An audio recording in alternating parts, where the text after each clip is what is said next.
الحمدللہ رب العالمین والصلاة والسلام علی سید المرسلین رحمت للعالمین راحت العاشقین سید الاولین والآخرین اما بعد اعوذ باللہ من الشیطان الرجیم بسم اللہ الرحمن الرحیم۔ الحمدللہ اللہ تبارک و تعالی نے ماہ ربیع الاول ہمیں پھر دیکھنا نصیب کیا۔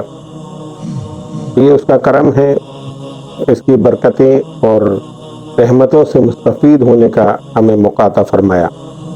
اس ماہ مبارک میں سرکار دو عالم صلی اللہ علیہ وسلم کی ولادت ہوئی، اور یہ ہر مسلمان کے لیے ایک اہم واقعہ بھی ہے اور رحمت کا باعث بھی ہے۔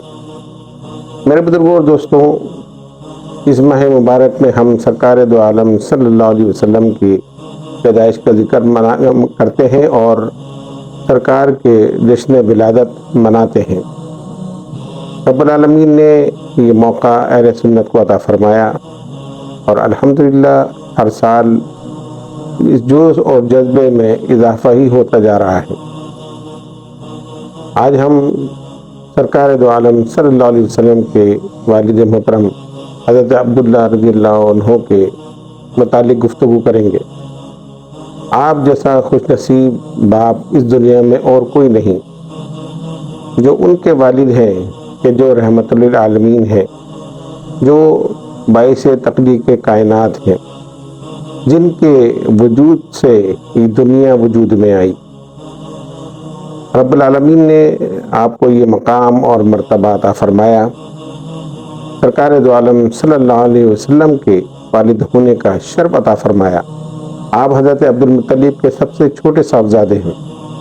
حضرت عبد المطلب نے ایک منت مانی، اور وہ یہ تھی کہ میرے بیٹے 10 بیٹے ہوں اور وہ جوان ہو کر میری تقویت کا باعث بنے تو پھر میں ایک بیٹے کو اللہ کی راہ میں قربان کر دوں گا۔ حضرت عبد المطلب سرداران قریش میں سے تھے اور کعبے کے متولی بھی تھے۔ اس زمانے میں جو حاجی حج کرنے آتے تھے، آپ ان کی خدمت کیا کرتے تھے، ان کو لنگر کھلایا کرتے تھے اور کعبے کی دیکھ بھال کیا کرتے تھے۔ آپ کا مکے میں بہت اثر تھا اور آپ کے شان کے سب معترف تھے، سب آپ کو عزت کی نگاہ سے اور احترام کی نگاہ سے دیکھتے تھے۔ آپ کے زبان سے نکلی ہوئی باتوں کے اوپر لوگ عمل کیا کرتے تھے۔ حضرت عبد المطلب نے جب یہ منت مانی اور یہ منت پوری ہوئی، اور حضرت عبداللہ جب 18 یا 20 سال کے ہوئے تو آپ نے تمام بیٹوں کو جمع کیا اور اپنی منت کا اظہار ان کے سامنے کیا کہ میں نے اللہ کی راہ میں ایک بیٹے کو قربان کرنا ہے، یہ میں نے منت مانی تھی۔ اب تم سب جوان ہو اور خوبصورت ہو، سیرت و کردار کے مالک ہو، اب مجھے کسی ایک بیٹے کو قربان کرنا ہے۔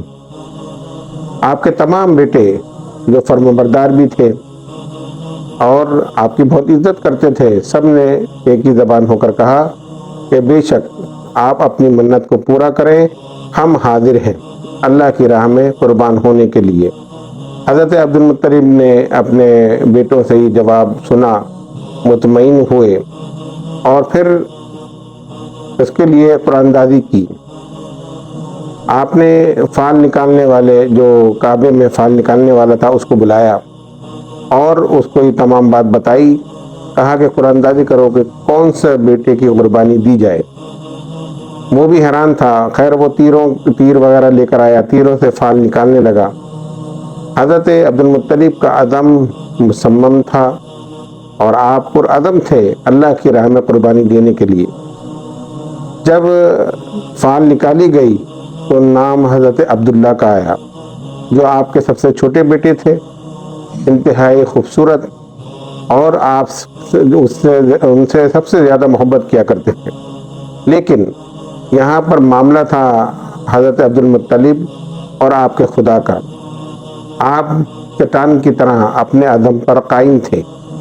حضرت عبداللہ بھی قربانی کے لیے تیار ہیں۔ چھری بھی لائی گئی، حضرت عبد المطلب نے آستینیں بھی چڑھائیں کہ اپنے بیٹے کو اللہ کی راہ میں قربان کر دیں۔ لیکن یہ بات قریش کے گھر گھر میں گونجنے لگی۔ قریش کے سردار رؤسا دوڑے ہوئے حضرت عبد المطلب کے پاس آئے اور کہا کہ آپ یہ کیا کر رہے ہیں؟ اس وجی شکل والے اور اس خوبصورت سیرت والے اور پھول جیسے نازک بدن والے عبداللہ کو آپ ذبح کریں گے؟ ہم ایسا نہیں ہونے دیں گے۔ حضرت عبداللہ کی خوبصورتی کا پورا مکہ جو وہ طرف تھا۔ تمام رؤساء اور سرداران قریش نے کہا کہ ہم ایسا نہیں ہونے دیں گے۔ اے عبد المطلب، آپ وہ رسم شروع نہ کریں جو پھر بعد میں ہم ختم بھی نہ کر سکے، پھر تو لوگ اپنے بیٹوں کو ذبح کرنے لگیں گے۔ اپنی ان نوجوانوں پر رحم فرمائیے، ایسا نہ کریں۔ لیکن حضرت عبد المطلب اپنے عزم پر قائم ہیں۔ پھر وہ خوشامد پہ آ گئے، منت سماجت کرنے لگے۔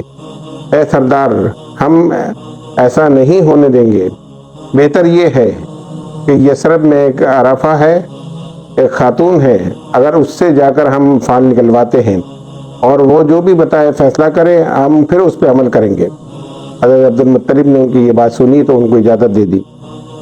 مکے سے یہ قافلہ یثرب پہنچا۔ پتہ چلا کہ وہ خیبر میں سکونت پذیر ہے۔ پھر یہ لوگ خیبر پہنچے اور اس سے ملاقات ہوئی۔ تمام واقعہ بیان کیا گیا۔ اس نے کہا کہ میرا تابعی گیا ہوا ہے، شام کو آئے گا، میں پھر اس سے مشورہ کر کر تمہیں اس کا جواب دوں گی۔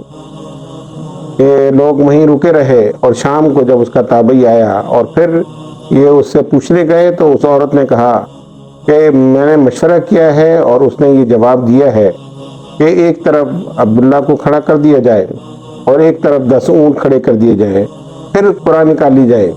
اگر قرآن اونٹوں کے لیے نام نکلتی ہے تو پھر اونٹوں کو ذبح کر دیا جائے، اور اگر قرآن جو ہے عبداللہ کے نام نکلتی ہے تو پھر 10 اونٹ اور بڑھا دیے جائیں۔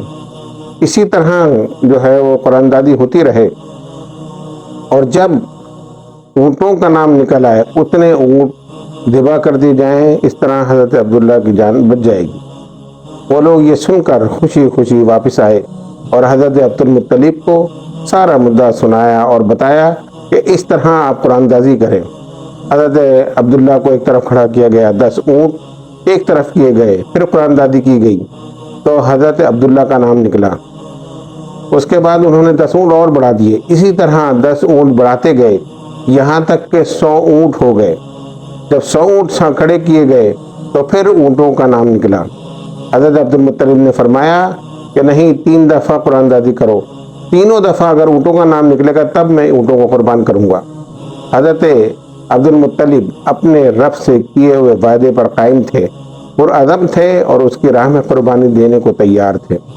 3 دفعہ قرآن دازی کی گئی اور رب العالمین نے اس دنیا پر رحم فرمایا، کرم فرمایا، اور تینوں دفعہ اونٹوں کا نام نکلا، اور پھر 100 اونٹ حضرت عبداللہ کے بدلے قربان کیے گئے۔